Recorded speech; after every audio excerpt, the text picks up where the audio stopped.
Welcome back to my channel. ഇന്ന് ഞാൻ very ഹാപ്പിയാണ്. കാരണം നമ്മുടെ യൂട്യൂബ് ചാനൽ തുടങ്ങിയിട്ട് ഇന്ന് 2 മാസം തികഞ്ഞു.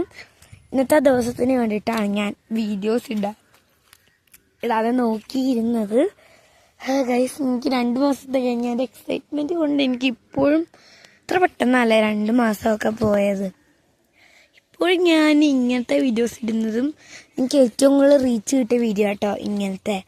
അതുകൊണ്ട് എനിക്ക് എത്ര ഇത് ആരൊക്കെ എന്തൊക്കെ പറഞ്ഞാലും കമൻറ്റ് ഇതുവരെ അങ്ങനെ ആരും ചെയ്തിട്ടില്ല. പക്ഷെ എന്തൊക്കെ പറഞ്ഞാലും ഈ വീഡിയോസ് എടുത്ത് എനിക്ക് എത്ര മാസമാവുന്നോ ആ ഒരു വീഡിയോസ് ഇട്ടിട്ട് ഞാൻ തുടങ്ങുള്ളൂ. എൻ്റെ ഏറ്റവും വലിയ ആഗ്രഹമാണ് എൻ്റെ യൂട്യൂബ് ചാനൽ 4 മാസത്തിനുള്ളിൽ 30 സബ്സ്ക്രൈബർ അല്ല 4 മാസത്തിനുള്ളിൽ 1K ആവണമെന്ന്. പക്ഷേ ഗൈസ്, പിന്നെ ഇപ്പം ഞാൻ എൻ്റെ ആഗ്രഹം മാറ്റി.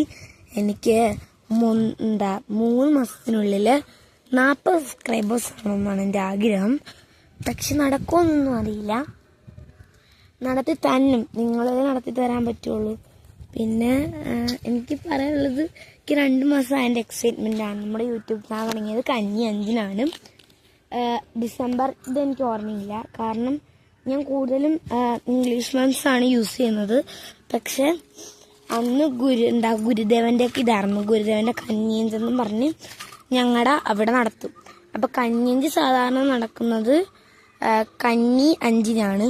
അതുകൊണ്ടാണ് ഞാൻ കന്നി 5-നാണ് നമ്മുടെ യൂട്യൂബ് ചാനൽ തുടങ്ങിയത് എന്ന് പറഞ്ഞത്. അപ്പം I am so excited for U.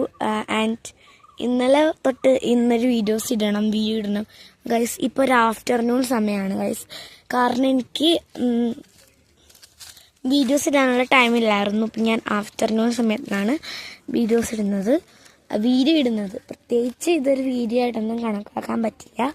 കാരണം എന്നും ഞാൻ പറയുന്ന പോലെ ഒരു എൻ്റെ ജീവിതത്തിലല്ല, എൻ്റെ യൂട്യൂബ് ഇതിൽ ഏറ്റവും ഫസ്റ്റ് എനിക്കുണ്ടായ ഒരു കാര്യമാണ് എൻ്റെ യൂട്യൂബ് ചാനൽ 2 മാസം, 1 മാസമല്ല 2 മാസം തികഞ്ഞത്. 1 മാസം തികഞ്ഞപ്പോൾ ഞാൻ ഒന്നും പറഞ്ഞോ ഇല്ലായിരുന്നു, ഇട്ടോ ഇല്ലായിരുന്നു. ഓരോ 2 മാസവും തികയുമ്പോഴാണ് ഞാൻ ഇങ്ങനെ വീഡിയോസ് ഇടുന്നത്, അതിന് വേണ്ടി മാത്രമായിട്ട്. പിന്നെ എന്നോട് ചോദിച്ചിട്ടുള്ള കാര്യം ക്രാഫ്റ്റ് വിത്ത് സിയാര എന്നിട്ടിട്ട് എൻ്റെ ഫ്രണ്ട് തന്നെയാട്ടോ എന്നോട് ചോദിച്ചത്. ക്രാഫ്റ്റ് വിത്ത് സിയാര എന്നിട്ടിട്ട് എന്തേ ക്രാഫ്റ്റ് വീഡിയോസ് ഒന്നും. ഫ്രണ്ടല്ല ഗൈസ്, എൻ്റെ അനിയൻ തന്നെയാണ് ചോദിച്ചത്. ക്രാഫ്റ്റ് വിത്ത് സിയാര എന്നിട്ടിട്ട് എന്താണ് ക്രാഫ്റ്റ് വീഡിയോ ഒന്നും ഇല്ലാത്തത് ഇടിയെന്ന് എൻ്റെ അനിയൻ ചോദിച്ചു. അപ്പം ഞാൻ പറഞ്ഞു ക്രാഫ്റ്റ് വീഡിയോസ് ഇല്ല